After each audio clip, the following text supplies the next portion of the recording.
ठटेमा district reporter Abdul Hafeez Memon जी ख़बर मूजिब ॻोठ मोहम्मद रमज़ान बहरानी में आलमी बैंक पारां हुकूमत सिंध जे ताउन सां चूंडियल प्रोग्राम तहत अपग्रेड ऐं तामीर कयल government elementary Mohammad Ramzan Bahrani school जी नई इमारत जी इफ्तिताही तक़रीब मुनक़िद थी,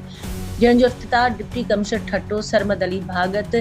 रिबन काटे कयो। इफ्तिताह खां पोइ स्कूल में तक़रीब मुनक़िद कई वई, जंहिंमें ॿारनि जे तालीमी मयार खे बहितर बणाइण, मयारी तालीम जी फराहमी ऐं शागिर्दनि लाइ बहितर तालीमी माहौल पैदा करण ते ज़ोर ॾिनो वियो। तक़रीब में assistant commissioner Ghorabari, chief monitoring officer Thatta madam Sorath Mazhar Abdo, assistant commissioner Thatta Shakir Fahim, मुख्तियार कार Thatta, Iqtidar Rasool Bahrani, district education officer secondary Hazoor Bakhsh खासखेली, additional director समाजी भलाई खाते खुदाबख्श बहरानी, डिप्टी डीईओ आपा Parveen, TO secondary Khan Mohammad Soomro, TAP primary female आपा रज़िया सुल्ताना, स्कूल जे headmaster Amanullah Atu, senior headmaster Sanaullah Jokhio, headmaster Qadir Palari, Thatta press club Makli जे सदर Shiraz Wario, private school association जे सदर जलील रहमान खोभाटी,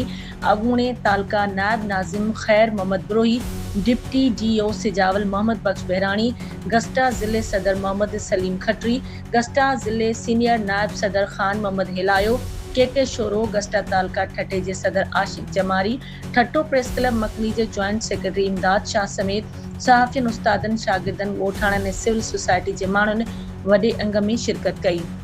उन मौक़े ते मुक़ररीन चयो त स्कूलनि जूं इमारतूं बहितर बणाइण सां गॾु ॿारनि खे मयारी तालीम फराहम करणु पिणु इंतिहाई ज़रूरी आहे। शागिर्दनि जे तालीमी सलाहियतुनि खे वधाइण लाइ उस्तादनि, वालिदैन ऐं लाॻापियल इदारनि खे गॾियल कोशिशूं करणु घुरिजनि। महिमाननि चयो त आलमी बैंक पारां हुकूमत सिंध जे ताउन सां चूंडियल प्रोग्राम तहत स्कूल जी नई इमारत तामीर थियण सां इलाइक़े जे शागिर्दनि खे बहितर ऐं साज़गार तालीमी माहौल मुयसर थींदो, जंहिंसां तालीम जे मयार खे वधीक बहितर बणाइण में मदद मिलंदी। तक़रीब जी आख़िर में स्कूल इंतिज़ामिया पारां आयल महिमाननि, उस्तादनि, शागिर्दनि, ॻोठाणनि ऐं सिविल सोसाइटी जे नुमाइंदनि जा थोरा मञिया विया।